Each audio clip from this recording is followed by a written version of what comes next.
মানে আমি তোমায় সকাল সকাল কোন অলক্ষণে কথা বললাম রানী? আমি তো কিছুই বুঝতে পারছি না। বললেন না, অলক্ষণে কথা বললেন না। ভুলে যাবেন না, আমি আপনার রানী, এই কৃষ্ণনগরের রানী। আমি তো তোমায় একটু কোনো কথা নয়, হ্যাঁ? নিজের কাজ নিজে করুন, বুঝলেন? অন্দরমহলে আমার অনেক কাজ আছে। নিজের কাজ নিজে করব? আমি তোমার স্বামী, আমি তোমার কাছে এইটুকু আবদার করতে পারি না? হ্যাঁ,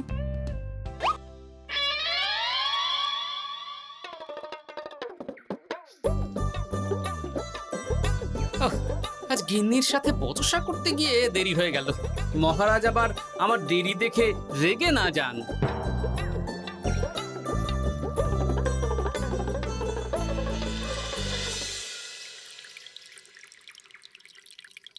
হ্যাঁ, তুমি কথাটা খুব একটা মন্দ বলনি মন্ত্রী। এতে রাজ্যবাসীরও উপকার হবে আর রাজকোষেরও খুব একটা চাপ পড়বে না। তাহলে মহারাজ সব ঘরে ঘরে এই বার্তা পৌঁছে দিই। কি এত বড় সাহস তোমার? আমার মুখে মুখে কথা বলছো? যাও, বেরিয়ে যাও বলছি আমার চোখের সামনে থেকে। তোমায় আর দেখতে চাই না। আমি আবার কি বললাম মহারাজ? কি বললে মানে? কি বলতে বাকি রাখলে শুনি? বলছিলাম কি, অপরাধ নেবেন না মহারাজ, সেনাপতি তো। চুপ, একদম চুপ। আমি মরছি নিজের জ্বালায় আর তুমি ওই ভুল ভাল বলে আমার মাথা বিগড়ে দিতে চাইছো? মহারাজ রেগে আগুন, এই ছিলেন ঠান্ডা, এই তো মুখে হাসি ছিল, এখন হাতে ডান্ডা। কি বললে কবি? তুমি আমায় অপমান করলে? যাও, এক্ষুনি তোমরা সবাই দূর হয়ে যাও আমার সামনে থেকে। কাউকে চাই না আমি। এই মুহূর্তে রাজসভা আমি শূন্য দেখতে চাই, না হলে আজ সব কটার গর্দান নেব আমি। যাও বলছি।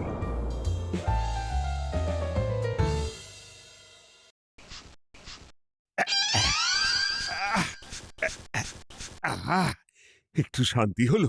ভেবেছিলাম রাজসভায় করব তাই রে নাই রে, রাজা দিলেন ঘাড় ধাক্কা, এখন সবাই বাইরে। সে তো তোমার জন্য, তুমিই তো বেমক্কা একটা এমন কবিতা বললে। আহ, কেন এইভাবে চড়ছেন মন্ত্রী মশাই? দোষ তো আপনারও। আপনি তো কি একটা বলে রাজা মশাইয়ের মাথা গরম করে দিলেন। আমি আবার কি বলেছি? আরে মহারাজ তো সেনাপতির ওপর রেগে গেলেন। আরে বাবা, আমি আবার কি করলাম? পণ্ডিত মশাই কি সব বলে দিলেন, তখনই তো মহারাজ। এই আমার নামে একটা অসাধু বাক্য বললেই আমি কিন্তু। এ কি কাণ্ড! কৃষ্ণনগর রাজসভার সভারত্নরা বাইরে বের হয়ে কি মহা হট্টগোল শুরু করলেন। মহারাজ সবাইকে একসাথে ঘাড় ধাক্কা দিয়েছে। ওরে বাবা, এতগুলো ঘাড়ে রাজামশাই একসাথে ধাক্কা দিলেন কিভাবে? আচ্ছা, দোষটা কে করলো? দোষ করেছে ও, দোষ করেছে ও। দোষ করেছে ও। দোষ করেছে ও। এবারেও কেউ একমত হতে পারলেন না কে দোষ করেছে। আচ্ছা বেশ, কি হয়েছে কেউ একটা খুলে বলুন দেখি। আমি বলছি, মহারাজ বেশ খোশ মেজাজি ছিলেন, কিন্তু হঠাৎ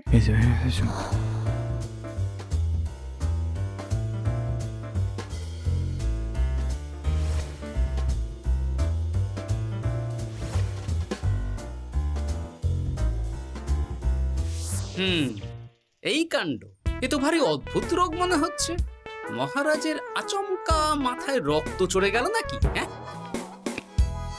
মহারাজ আপনাদের রাজসভায় ডেকেছেন। ওরে বাবা না, যাব না গো আমি, আমার কাছে আমার প্রাণ সবচেয়ে দামি। আমিও যাব না, নির্ঘাত মহারাজ গর্দান নিতেই ডাকছেন। আমিও যাব না গোপাল, আমারও প্রাণের বড় মায়া। আচ্ছা, এটা কি কোনো কথা হলো? হ্যাঁ, প্রাণের মায়া কার নেই বলুন তো? আর মহারাজ যে গর্দান নিতেই ডাকছেন তার কি কোনো মানে আছে? অন্য কারণও তো হতে পারে। তুমি কি করে বুঝলে? হ্যাঁ, বুঝতে পারিনি, তবে আন্দাজ করেছি। তোমাদের কথাতেই শুনলাম মহারাজ খোশ মেজাজেই ছিলেন, সহসা রেগে গেছেন। আবার যে সহসা খোশ মেজাজেই ফেরেননি, তাই কি বলা যায়? এটা তুমি বলনি তো মন্দ। চলো সবে ফিরিয়ে আনি রাজসভার ছন্দ। আরে গোপাল, এসো এসো এসো। তা এত দেরি করলে কেন? বাকিরা কোথায়? তারা আসছেন মহারাজ। আপনি তাদের ডেকেছেন, তাদের ঘাড়ে কটা মাথা যে তারা আসবেন না। কিন্তু মহারাজ, আমি অন্য কথা ভাবছি। কি কথা গোপাল? আপনি নাকি সভায় আজ হঠাৎ সবার উপরে রেগে গিয়ে তাদের সভা থেকে বের করে দিয়েছেন মহারাজ। এ কি সত্যি মহারাজ? আরে না না গোপাল, মোটেও না। বলতে পারো আমি সবার সাথে একযোগে একটা রসিকতা করছিলাম। আমি দেখছিলাম সবাই আমার রসিকতা কেমন বুঝতে পারে। তাই নাকি? আসলে তুমি ছিলে না বলেই এরা কেউ আমার রসিকতা ধরতে পারেনি। এ কি সত্যি মহারাজ, আপনি সত্যি আমাদের উপর কোনো রাগ করেননি? হুম, এ কি, এই সব কিছুই আপনার রসিকতা ছিল? ও মা, তাই নাকি মহারাজ? এই যে আপনি শুনিয়ে দিলেন কথা কড়া কড়া, সবকিছুই ছিল আসলে নিছক মজা করা। আহ, আবার যত সব বাজে বকছো তোমরা। এত কথা কেন? তোমরা কেউ আসলে মহারাজ কৃষ্ণচন্দ্রের রাজসভার যোগ্য নও। যাও, যাও, দূর হয়ে যাও। কিন্তু মহারাজ, এই যে আপনি বললেন। আহ, তুমি সবার আগে যাও তো। তুমি হলে সব নষ্টের গোড়া। যাও বলছি, আমার আর ভালো লাগছে না। যাও। জপ বাবা।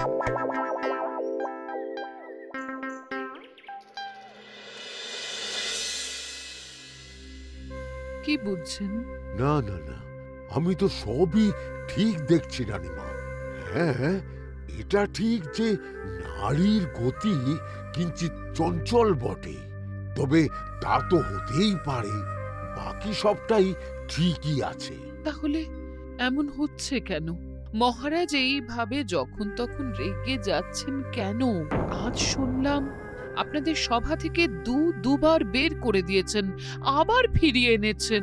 হুম, হুম, হুম। আমি ওষুধ পাঠিয়ে দিচ্ছি, আর মহারাজের কিঞ্চিত বিশ্রামের দরকার। হ্যাঁ, তোমার মাথা আর আমার মুন্ডু। বলি, আমি বিশ্রাম নিলে রাজকার্যকে চালাবে শুনি তুমি, নাকি ওই অকর্মার ঢেকি মন্ত্রী? না মানে ওই আমি। যাও, আর আমার কথা বলতে ভালো লাগছে না। আমাকে একটু একা থাকতে দাও।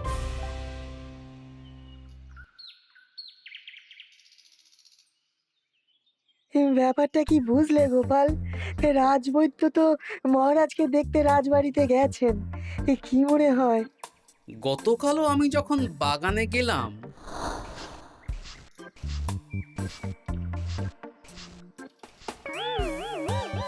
গোপাল, তোমার কি মনে হয় মহারাজকে কোন রোগে ধরেছে? এই রেগে যাচ্ছেন, আবার এই মাথা ঠান্ডা হয়ে গিয়ে ডেকে পাঠাচ্ছেন।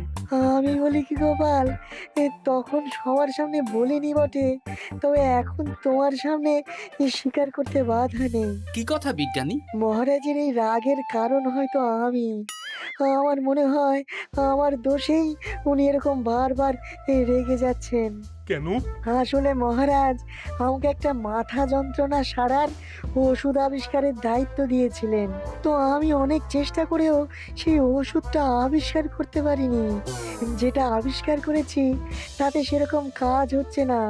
আমার মনে হয় ওনার মাথা ব্যথা থেকে এরকম হচ্ছে। সে যাই হোক, তুমি কিছু একটা করো গোপাল। মহারাজের অসুখ কিভাবে সারানো যাবে সেটা নিয়ে কিছু একটা ভাবো। ভাবতে তো হবেই। আজ সন্ধেবেলায় তুমি তোমার বাড়িতে বাকি সভাসদদের ডেকে আনো, আমি সমাধান সঙ্গে নিয়ে সময় মতো চলে আসবো। আচ্ছা বেশ, তাই হবে। আমি এখনই বাকিদের খবর দিয়ে দিচ্ছি। আর বিজ্ঞানী, একটু এদিকে এসো তো, একটা কথা আছে।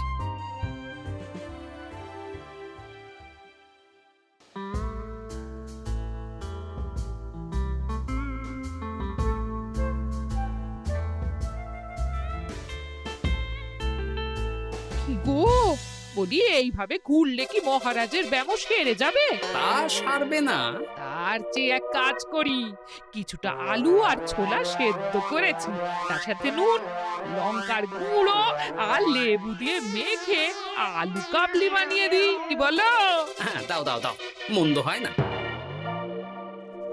মহারাজের মন উচ্চাটন। তার কি কারণ? মাঝে মাঝে আসছেন আর মহারাজ রেগে আগুন হয়ে যাচ্ছেন, আবার যেই সে ব্যামো ঠিক হয়ে যাচ্ছে মহারাজ সেই আগের মতন। তার উপর আবার সভাসদেরা মনে করছে তাদেরও কোনো দোষ আছে। তাহলে দুয়ে দুয়ে চার করতে হবে, কিন্তু কিভাবে কিভাবে কিভাবে? এই নাও আলু কাবলি খেয়ে পেট ঠান্ডা করে নাও দেখি। বেশ কিছুদিন আগে বিজ্ঞানী লেবুর রসের জাদুর কথাই তো বলছিল। আচ্ছা গিন্নি, তুমি তোমার বিয়ের সময় তোমার বাবার মুদির দোকানের একটা কাঠের ছোট বাক্স পেয়েছিলে না, যাতে শ্বশুর মশাই মোহর রাখতেন? উমা, সে বাক্স তো ঝুলকালি মেখে আছে গো, তা দিয়ে তোমার কি হবে? ঝুলকালি লেগেছে? বাবা বাবা বাবা, তাতে তো আমার কাজ আরো ভালো হবে। যাও যাও যাও, নিয়ে এসো দেখি। আমি ততক্ষণে বেশ খানিকটা অদৃশ্য কালি বানিয়ে ফেলি। না না, আমি তো বলছি মহারাজের কোনো রোগ নেই, সামান্য উদ্বেগ ছাড়া আর কোনো সমস্যাই নেই মহারাজের। তাহলে মহারাজ আমাদের এই তুর্কি নাচন কেন নাচাচ্ছেন শুনি, মস্করা করে? তাই তো উত্তর জানা চাই তো। আর এই যে এত জরুরি তলব পাঠিয়ে গোপাল আমাদের ডেকে পাঠালো, তার তো টিকিরও দেখা নেই। গোপাল কি করবে শুনি? যে রোগ আদপেই নেই সেই রোগ কিনা ওই গোপাল ছাড়াবে? আমার তো বিশ্বাসই হয় না।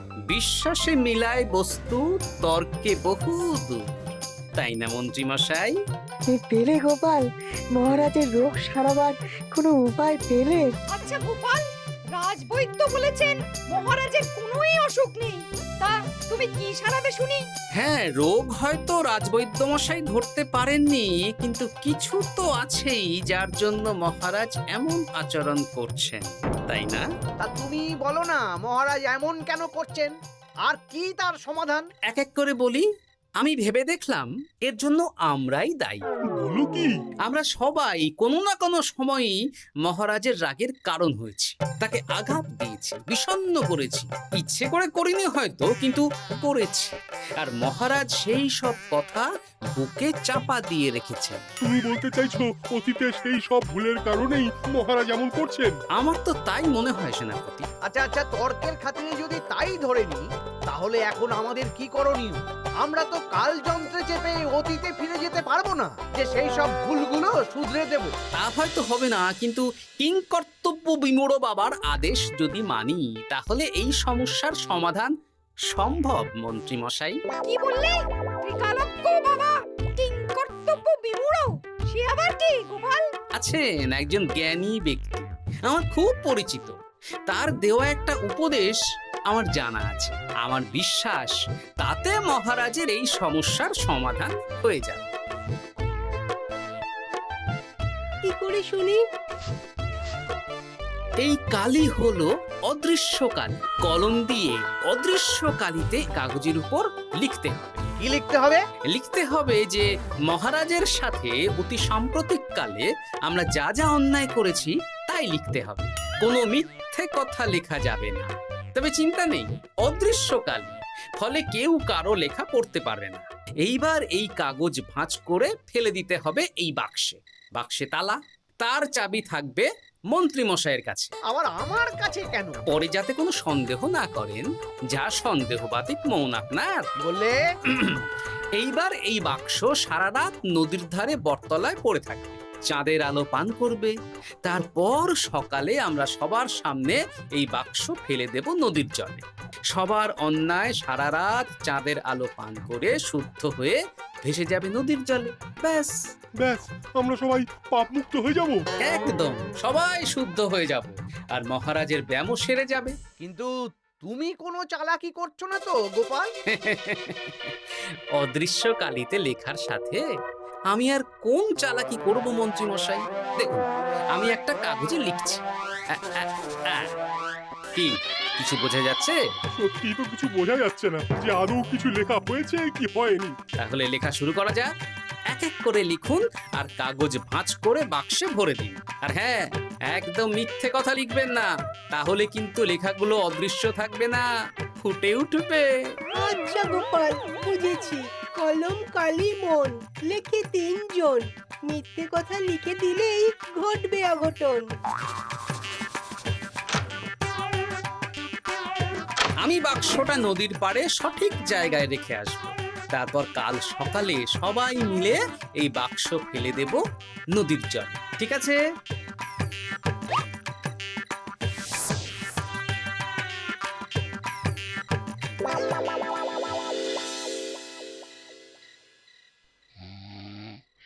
কথায় আছে, মনে যা আসে বলে যাও, ভুলেও লিখো না, তাহলেই বিপদে পড়বে। এদিকে কেমন সবাই নিজের নিজের দোষ লিখে বাক্সে ফেলে দিয়েছে। ভাগ্যিস আমি সবার লেখা কাগজগুলো রাতের অন্ধকারে বের করে আনলাম।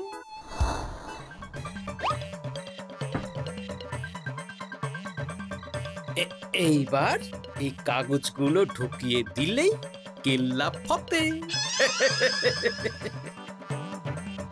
এখন সবার পাপের স্বীকারোক্তি আমার হাতের মুঠোয়।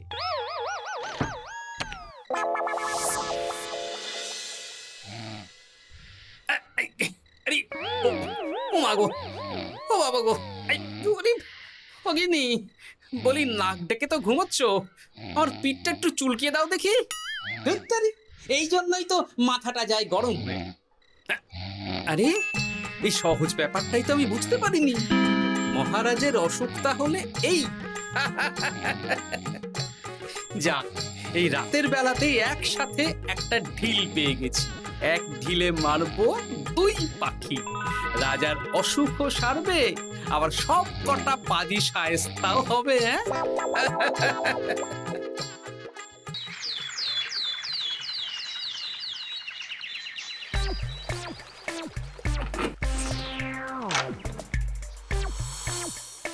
কি এইবার শান্তি হয়েছে তো মন্ত্রী মশাই? যেমন অদৃশ্য লেখা ছিল সেরকমই আছে তো? কিন্তু এতে কি মহারাজের রোগ সেরে যাবে? যাবে না মানে? মনে করুন সেরে গেছে।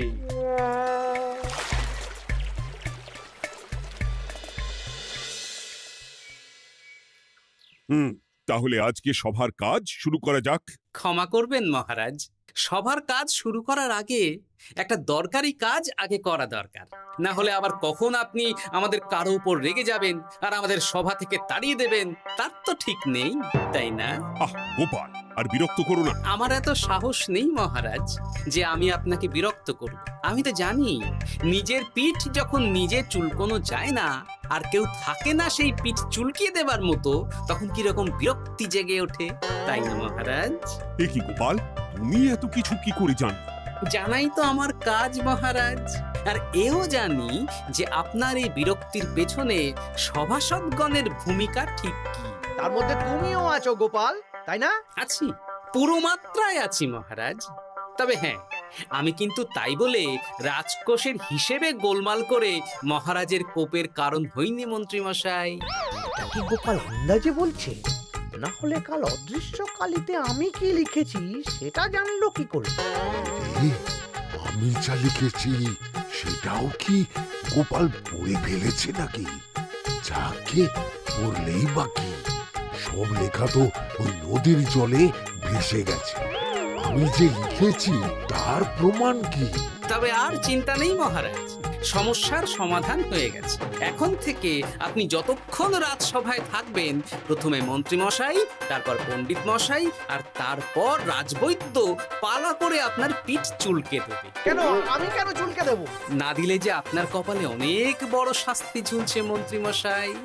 রাজকোষে যে জালিয়াতি আপনি করেছেন তার স্বীকারোক্তি আমি হাজির করব যে মহারাজের সামনে।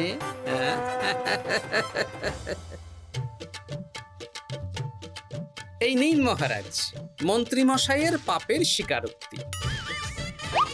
আপনি আগে মন্ত্রী মশাইয়ের লেখাটা পড়ুন, তারপর একে একে সকলের স্বীকারোক্তি দিচ্ছি।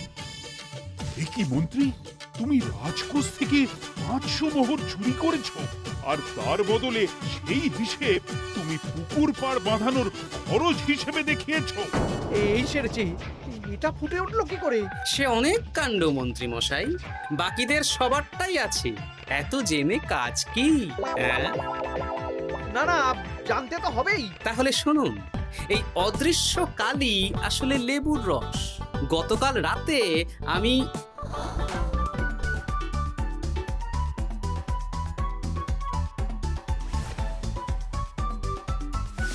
এবার লেবুর রসে অদৃশ্য লেখা কেন বা কিভাবে ফুটে উঠলো সেটা বিজ্ঞানী বোঝাবে।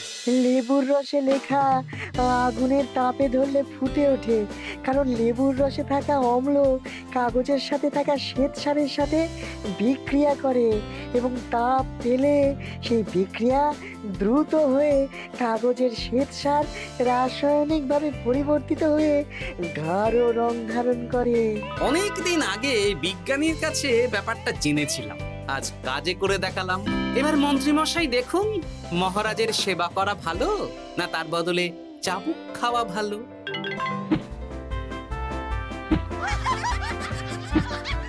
ওরে বাবা না, না, উহ! আগে যেমন বুনো ওল তেমনই তো বাঘা তেঁতুল হবে মন্ত্রী মশাই। যা, রাজা মশাইয়ের মেজাজ আবার বিগড়ে যাওয়ার আগেই কাজ শুরু করে দিন ও বাকিদেরকে সেবা করার সুযোগ করে দিন। আজ থেকে ভুল হলে শুধরে নেব ভুলকে। মন্ত্রীমশাই মহারাজের পিঠ দেবে চুলকে।